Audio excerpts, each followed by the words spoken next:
Alright guys, back by popular demand. These are my UKing 70-watt mini moving head Gobo lights with color light strips. And we're going to talk about that.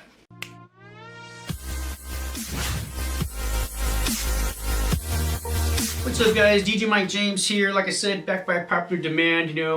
This has been one of my best videos, was on these 70-watt UKing mini moving head Gobo lights with color strips. There's been a bunch of questions and stuff, and people want me to kind of get into the programming and how I have mine set up.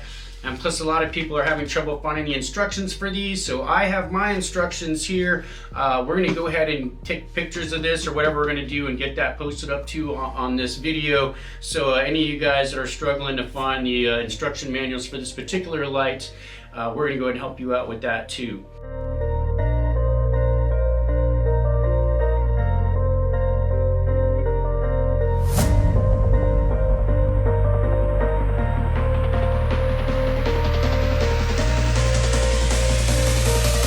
So let's fire these things up. I know you guys really, I got them all set up just like I would have them up on my trussing, so they're all going to sync together, let themselves get acclimated. They'll start reading each other, where they are in their positionings and all that stuff. And when they start syncing up, I'll explain a little bit more as to how I have these set up.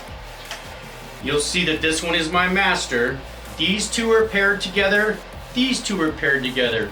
Now we have a reverse pan and tilt on the opposite lights, so that if you watch, these two lights are going to do the exact same thing.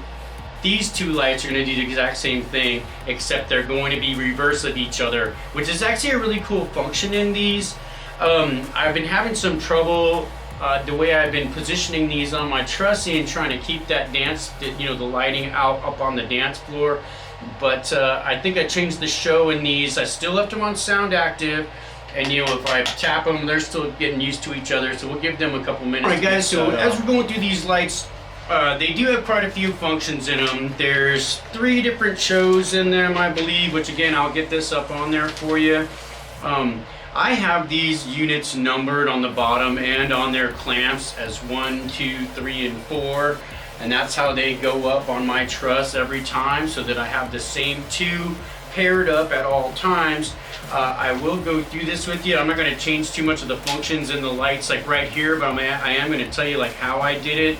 So of course, first off, we have our address, and you got a 0 to 512 on here, and then we have a channel. So if you're using a DMX controller, you can set this at 12 channel setting or a 10 channel setting, and that's good to know if you are using your, like a ADJ or bridge or something like that, to be able to know what to set those up in.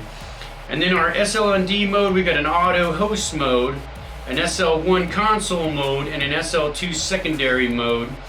And then in our shows, there are 4 different shows. We have effect 0, which is what they recommend, and again, we'll put this up there for you guys that don't have these.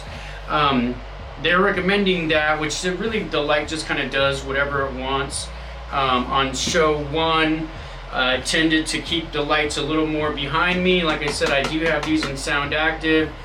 Show 2 seems to keep the lights out a little bit more out that to the dance floor, because I don't really want the lights shining back at me. I want them out there for the audience. And then show 3, our next setting in these comes down to our sound, and that's our what they call their voice activated. And your option is to turn that on or off. I of course keep mine on, because the way I have them paired up, so they will all do what they do together, since I do have them all DMX together, and they are DMX together up in my harness. After that, you've got your sound sensitivity, so we can set the sensitivity level of that sound active. If you want them really going, you set it all the way up. If you want them to kind of slowly and gradually move through their program or through their show, you can turn that sound sensitivity down also, and that goes from 0 to 99. Now we do have some, some blend features in here, 5, a blackout mode. So if you are running that and you're going to run blackout, you do have those options. But these are not in the 512 signal return zeros and all that stuff. Or you can hold the state of what they were. I don't really ever get into that. I mean, that's more if you're trying to use these as spotlights or whatever, which you'd really need to use a DMX controller to get these to do that. But as far as a dance light effect, which is what I'm going to use these for, actually I'll be putting them on totems because I'm changing my setup a little bit too, but I'll get into that here in just a second. The other option in these, like most of the other lights, is you can turn the LED displays off and on. Right now I have them on for your benefit. You can see that we have a sound active 001, 001, 001. The next option in these is going to be the display. And that's just if you're going to hang these upside down and you want to be able to access the display, you can flip the display so you can still read it, or it'll be upside down. But like I said, I have them all going straight up and down right now because I have them sitting on here. But normally, if you hang these down, you'll want to flip that display so you'll be able to read them. Now the next two parts in here are pretty important as far as like how I get these lights to do what I want them to do. And that's your reverse pan and tilt.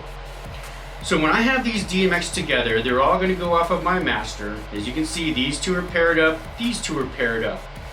Now reverse pan and tilt are off on these two, and reverse pan and tilt are on these. So they're going to sync up reverse pan and tilt, because if you ever notice, when these lights set up, they sync to each other. So you'll see them just kind of aimlessly move until they all sort of catch up, and that way they're all on the same line, and they do that automatically, which is a super sweet feature. We don't have to like program them to sync up or any of that stuff.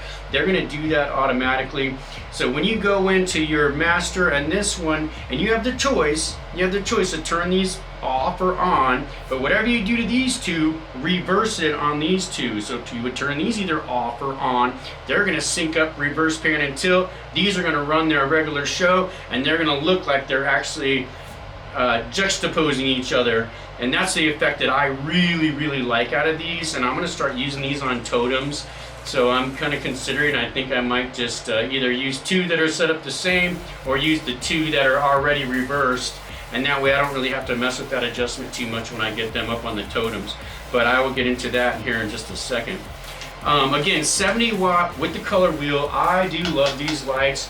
They do have a function. This is a focusable lens here, so if you're in a bigger room, right now we're in a small room, so everything looks real crystal clear. But when you're in a huge room and you're shooting this Gobo out at distance, you'll have the ability to adjust the lensing on this and focus that light in, which I really do like that, because there's some places that are way bigger than others, and when you shoot this Gobo across the room, you don't want that effect to be blurry, and this will let you dial that in. Of course, mine need to be clean because I have it, like I said, I usually have them up on the truss, and they sit in storage until I have an event or what have you. But there were a ton of questions about this light. Honestly, the most popular video that I have on YouTube at almost 10,000 views is on these 70 watt UKing movie head Gobo lights. So I hope I'm going to follow up with you guys on this, shoot some fly around. We'll get this the manual up for you guys that don't have it. There's been tons of questions about how I have these set up, and of course my lights are a little dusty. I'm going to get them cleaned up here now that I have them down and out here, and I'll get those taken care of. But if there's any other questions about how I particularly set these lights up to do what I have them to do, hit me up in the comments. Make sure you're subscribing to the channel, guys. Like I said, almost 10,000 views. You guys subscribe to this channel, man, it'll be doing a lot better. These lights, like I said, they're one of my favorites. They're super portable. I have them in an Accu case. All four of them will go in there. All four of them will go in there with my O clamps and the clamping on them also. So with like I said, I could show you guys that here also, but I might get into that a little bit and maybe shoot a thing with me packing these up, and that way you guys can sort of see what they're going to do. But we'll shoot that video here in just a little bit. So as always, like, comment, subscribe, and I'll catch you on the next one.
there ain't no stopping us.